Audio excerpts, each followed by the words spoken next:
So the day has finally arrived. The new DJI O3 system is finally out, and I just want to answer one question in this video, and that is this the right system for you? And I hope through my experience flying this over the past couple weeks that I can confidently answer that question for you, so you know whether or not you need to go out and pay, quite frankly, a pretty high price tag for this system. I'm Alex Vanover, and here's my review of the new DJI system.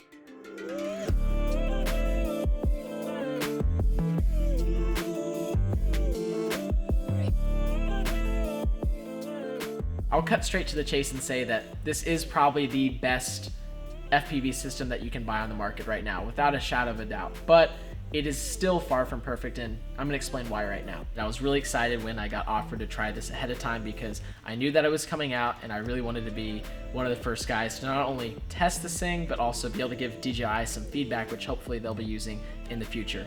I'll start off with the goggles. I'm not gonna say much about these because they've been out. These are the new DJI goggles. I forget the name of it, but I'm gonna put it on the screen here. I don't have much to say about these. They're definitely better than the previous generation goggles. They fit my face super well.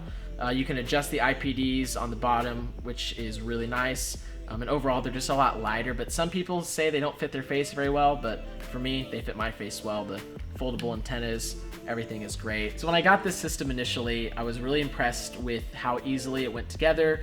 It's typical DJI, it's pretty much just bind and fly. Now the video transmitter itself was a little bit bigger than I was expecting it to be. I was really hoping with the new DJI system that they would have found a way to make the video transmitter smaller, or at least the size of the previous Caddx Vista, which a lot of us freestyle pilots were using.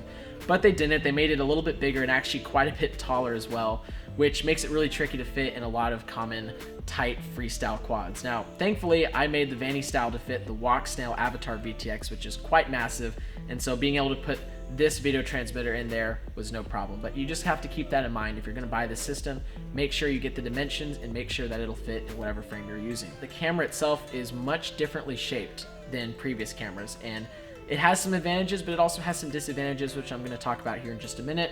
And besides that, you can probably notice on here, if you've seen other videos, these are not the stock antennas. The stock antenna, which I actually can't find because I think I threw it away, it's a great antenna, but it's just rather bulky and big, and I didn't have a mount made for it. And what I found is, while the antenna is a single antenna that comes with this thing, it actually has two UFL connectors. So I actually wrote DJI and asked, could you use two antennas on this? And they said yes. So I put two small TrueRC singularity antennas on here, and I haven't noticed any change in performance, good or bad, but I think with more testing I'd be able to really find out which is better. So I put this thing together as quick as I could and went out back at the office. I just was super eager to get the system in the air, and my initial impressions were, wow, this is levels above everything else. I actually have a really funny clip from Nurk, who was able to record my reaction to flying this thing for the first time, and I'm going to show that right now. It's just so, like, what? Like, what's not fair?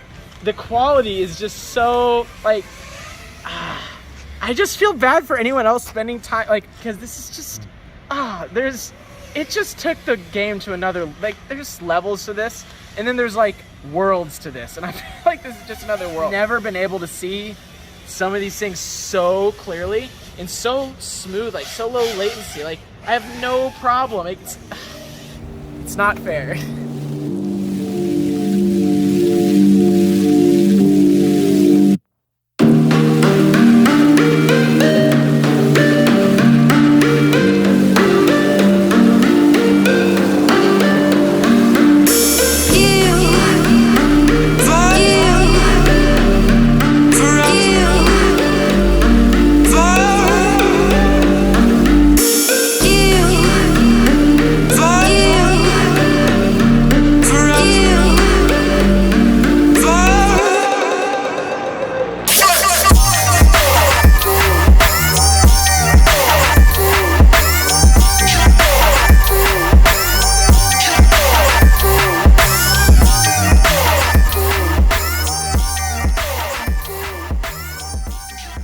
So obviously going out and flying it, the most noticeable thing is the image quality. It really feels like you're flying through an action camera. Unlike previous digital FPV systems where you could record the DVR and post that, like it's pretty garbage, right? Like no one's gonna post their DVR as like a flight edit, but this is also a built-in action camera, and I believe it's pretty much the same quality as the DJI Action 2. And I mean, you're seeing the footage on your screen. I mean, it looks really good. In fact, I would argue that it looks better than the Session 5. The camera quality of this is just so good. It's hard for me to justify using a Session 5 anymore. Like, I might be using this as my action camera going forward. Don't be surprised if in the future you see me using this for all my flight edits. One of the coolest things about this system is that you can actually stream what you're seeing to your phone. Now, the way you do this is you take your phone, and it comes actually with a cable inside of the goggles, and you can plug that cable from your phone straight into the goggles and use the DJI Fly app in order to stream the video from your goggles, which is, again, what you're seeing on the drone. Another thing that I think a lot of other people are not going to touch on is latency.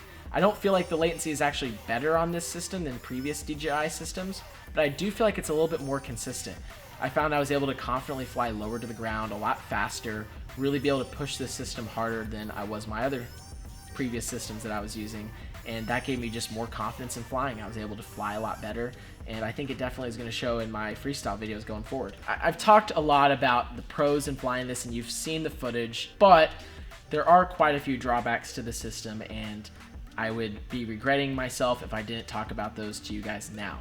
You might have noticed in a lot of this footage that you saw the standoffs in view. You have to be able to put the camera far enough forward in order to get all of that out of the view, and that's going to throw all of your camera protection out the door. Now, initially I figured I would just give this a try because, you know, why not? I just want to see what the footage looks like, and then I quickly ran into the biggest drawback of the system, which is the camera sizing. Now, it's 20 millimeters wide, which is what the previous one was, but the lens itself on the front is also 20 millimeters wide.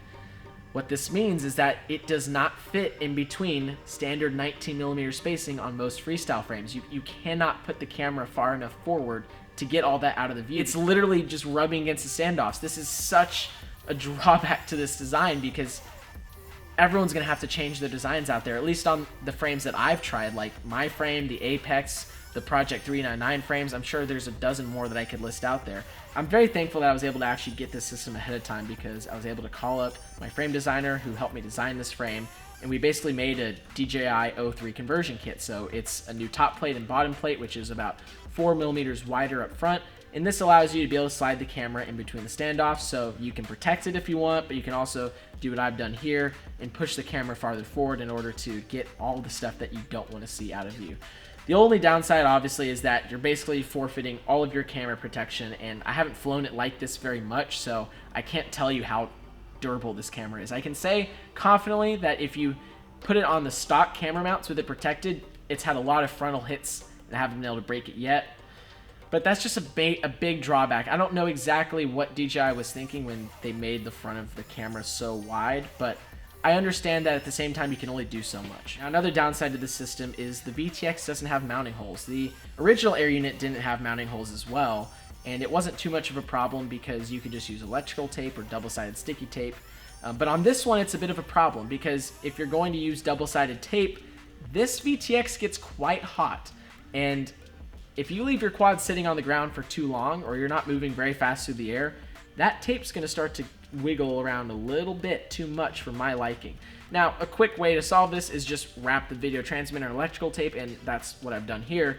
But then the problem is if you're trying to get to the little SD card slot on the VTX, you have electrical tape in the way. So I basically just peel back the electrical tape every single time, or cut it if I'm just very frustrated. But that's annoying. I don't know exactly how they could have fixed this, but that's just something to think about. Now, I do believe the video transmitter has onboard storage, and I think you can just like plug in this USB-C cable to access that. I haven't tried it, I'm not sure. But I use an SD card because I know it's reliable, I can swap it out, and that's just exactly what I use. Another thing too is that if you're recording in, let's say, 100 ISO on your camera, then that is also what you're gonna be flying with. Now, there might be a way to fix this going forward. In fact, I might just have done it wrong entirely, but I don't believe that fix is out there yet. So just keep that in mind. Whatever you set the camera to is what you're gonna be flying through. Now, you can set all the settings, crank them all up. You can do like auto white balance, super high ISO, and you'll have no problems whatsoever. But that's just something to keep in mind. If you wanna use this as an action camera, you have to take into consideration that that might make it a little bit harder for you to fly in certain environments at certain times of day. So I wanna answer the question that I posed in the beginning of this video, which is this the right FPV system for you? And I'm not sure. It really depends on what you're planning on doing with this. Are you willing to spend what's a pretty high price tag in order to fly this, knowing that you might break it pretty easily depending on, again, how you use the system.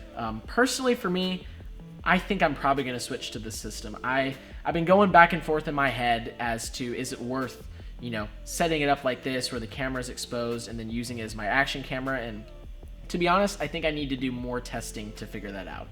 But regardless, if I end up testing this and finding that I don't like the lack of durability with having this camera up front, then I'm still going to run some type of GoPro up front, maybe something nicer than a Session 5, because, I mean, truthfully, the image quality out of this FPV camera, even what I'm seeing in the goggles, is better than the Session 5. I never would have thought I would have said that a couple years ago, but here we are. I'm definitely going to use this system, though, as my go-to FPV system. Whether I also use this as my action camera is to be determined, but time will tell. I don't know if people are going to like the price tag of this. I think if you try this system out for yourself, if you have a buddy who has this and you get to try this out, I warn you that it's a very, very dangerous thing to try. So, I mean, let me know what you guys think down below. Are you going to switch to this system or not? I'm very curious to find out. But if you are going to switch to this and you need a frame that fits the system, you don't want to guess and check as to, is this going to fit? Am I going to have a good experience? Then, of course, shameless plug, you can check out the link in the description down below. I'm selling the frame and the O3 conversion kit, and hopefully, if there's enough interest,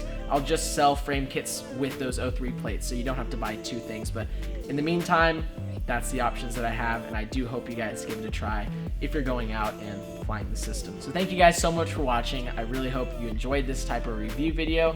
Let me know what you thought about it down below in the comments. Be sure to like the video if you enjoyed this. Hit that subscribe button because I'm going to have more of these, hopefully higher quality videos coming out on my channel soon. So be sure to hit subscribe and turn on the bell to know when I post these videos. And I want to thank you guys once again for watching, and I'll catch you on the next one.